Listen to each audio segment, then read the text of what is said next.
We ব্রট back Shakib. আমরা অনেকে এটাও ভাবছি যে সাকিবকে দেশে আনা হলে সব কিছু ক্লিয়ারেন্স দিয়ে এরপর তাকে হয়তো কোনো ধরনের নাজেহাল করা হবে না বা হয়রানি করা হবে না।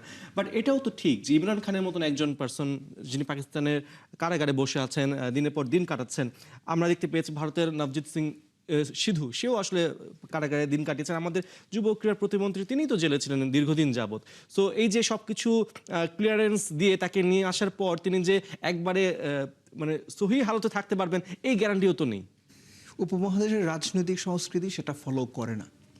আপনি যে উদাহরণগুলো দিলেন যে ইমরান খান এবং এখন শোনা যাচ্ছে ইমরান খান নাকি অনেকটা অন্ধত্বের পথে, নবজিৎ সিং সিধু কিংবা ধরেন বর্তমান বাংলাদেশের ক্রীড়া প্রতিমন্ত্রী আমিনুল হক সবাই আপনার জেলখানাতে ছিলেন বা রাজনৈতিক কারণে জেলে গিয়েছেন।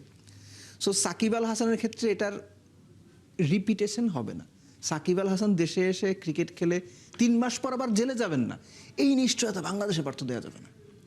এই নিশ্চয়তা কেউ দিতে পারবে না। কেননা পুরো জিনিসটা যদি আপনি চিন্তা করেন, এটা আমার মনে হয় বিভিন্ন অংশের বিভিন্ন পক্ষের বিভিন্ন রকম স্বার্থ, আমি ঠিক বলবো না, চিন্তার একটা প্রতিফলন সাকিবকে ফেরানো নিয়ে আছে।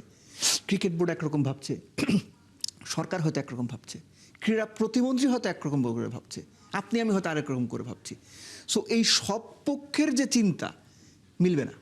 সো যে যেভাবে এই ব্যাপারটাকে দেখতে চায় সে তার মতো করেই কাজটা ডিল করতে যাবে এবং সেখান থেকে প্রত্যেকটা পক্ষই, এখন যদি সাকিব ফিরে ক্রিকেট বোর্ড মাসেল দেখাবে না, উই ব্রট ব্যাক সাকিব, এটা তাদের জন্য খুব পজিটিভ একটা বিষয় না? এখন ওই দেশে কোটি কোটি সাকিব, রিগার্ডলেস অফ সাকিবের পলিটিক্যাল আইডেন্টিটি। ঠিক একইভাবে বাংলাদেশ সরকারও সাকিবকে ফিরিয়ে হয়তো তার ক্রেডিট নিতে, দেখেন আপনাদের মানে রাজনীতিবিদ সাকিব না, ক্রিকেটার সাকিবকে আমরা আপনাদের কাছে ফিরিয়ে দিলাম। সো অনেক পক্ষের অনেক রকম হিসেব আছে। এই হিসেবটা যে পর্যন্ত প্রতিটা পক্ষই শিওর না হবে, সংশ্লিষ্ট পক্ষ, আমরা তো শুধু কথা বলা পক্ষ, সংশ্লিষ্ট যারা এর সঙ্গে সম্পৃক্ত যারা সে পর্যন্ত শিওর না হবে, আমার মনে হয় সাকিবের ব্যাপারটা ঝুলে থাকার একটা সম্ভাবনা আছে।